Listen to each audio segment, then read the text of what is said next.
Hello everyone, this is Lakshmi Priya Nair and I welcome you to the second season of Indian Stents Get Updated.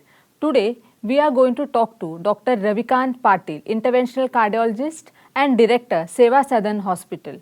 He is going to talk to us about how important it is to balance quality with affordability on universal health coverage and how to replicate the success of the Indian stent stories across other areas of healthcare. Let's talk to him.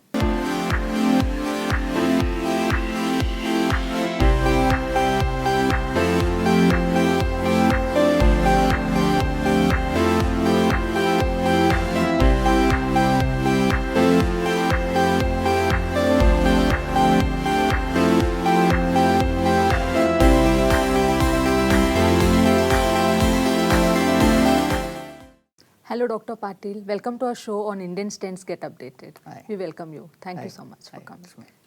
So, Doctor, we are seeing an alarming rise in the incidence of heart diseases. So, what do we need to do to ensure that cardiac care becomes more affordable and accessible to the masses? Basically, in last 20 years, the cardiac disease has increased manifold. 20 million people was the affected number around 20 years back, but now the projected numbers are around 70 to 80 million worldwide. This is a very alarming trend. The most important thing is prevention of a disease, and the second thing is treating the disease. For preventing disease, there are so many educational programs are going on, but still India, because of the diabetes and hypertension, on a verge of a collapse in a cardiovascular disease. So what we need in India basically, because the stent therapy, angioplasty, this is a very around 20 years back or 10 years back, I will say, that was very costly affair. But last 10 years, because of the progress of the stents and the newer technologies coming in, more cardiologists chipping into this profession, the stent cost and the therapy cost has come down significantly.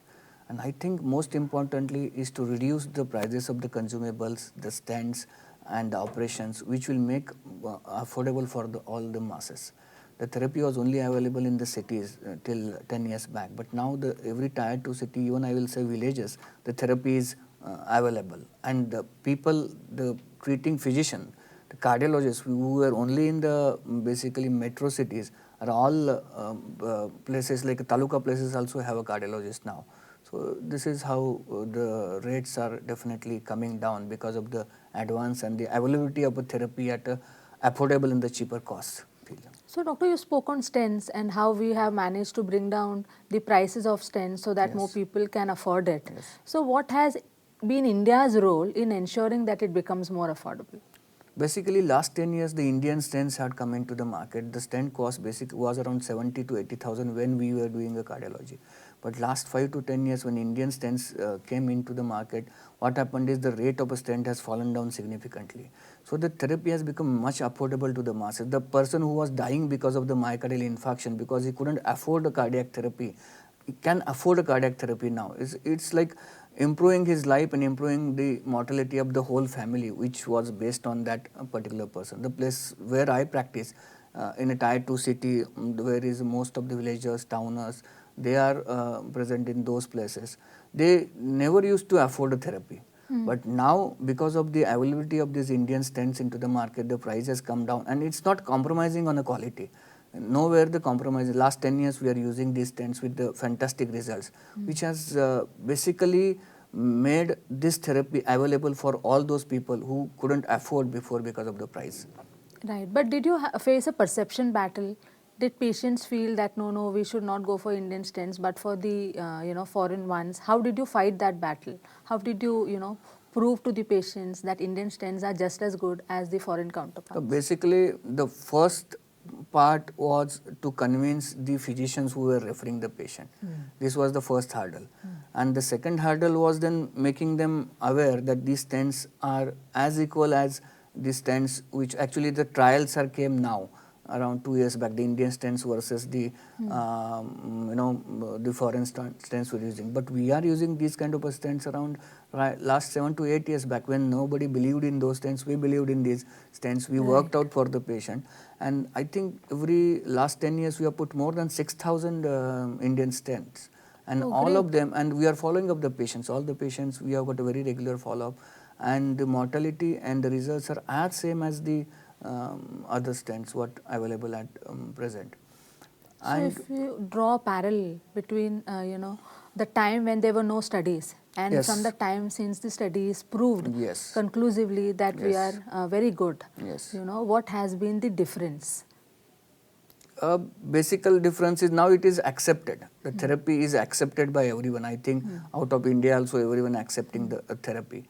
And now the resistance has definitely come down. Nobody asks which kind of stent Indian, or they all believe in your places. The places where we practice, basically there is a faith in a doctor. So if we tell them that this is the good kind of a stent, 80% of them accept that this is a good therapy and doctor is giving us therapy, because we are like a more than a cardiologist, a family physician to a patient. So the belief is too much into the doctor, and definitely that we use as a convincing them for this kind of stents. And second thing was always a price which was lesser than the stents which were available in the market.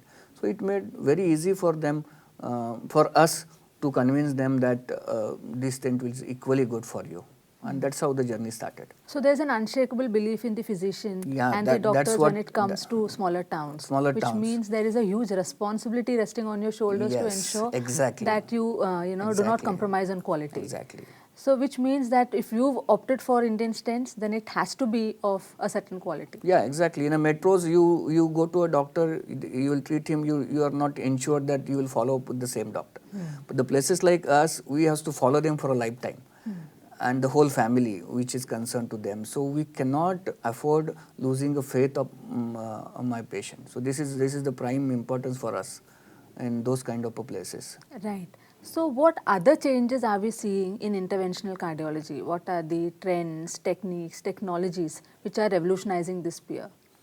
Basically, all Indian doctors in last 10 years got trained in places like Japan, in places like Europe or America, where the high-end work was going on.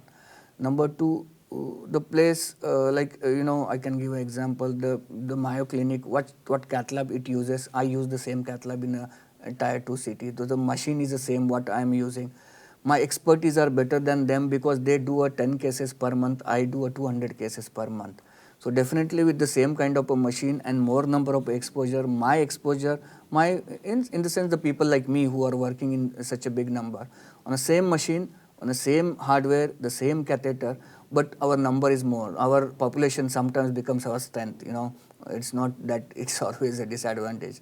It becomes our strength. We treat more number of people, our expertise are better than any other person in the world. So what happens in the third countries, they don't have the available resources.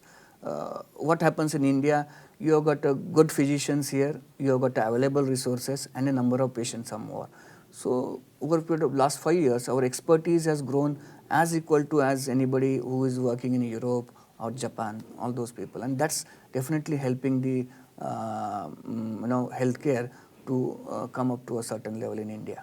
Right. So, sir, we know that, in the urban areas, it's the lifestyle that's the major culprit when it comes to cardiac ailments. Yes. But is that the same in rural areas as well? What are the causes over there? Is it any different?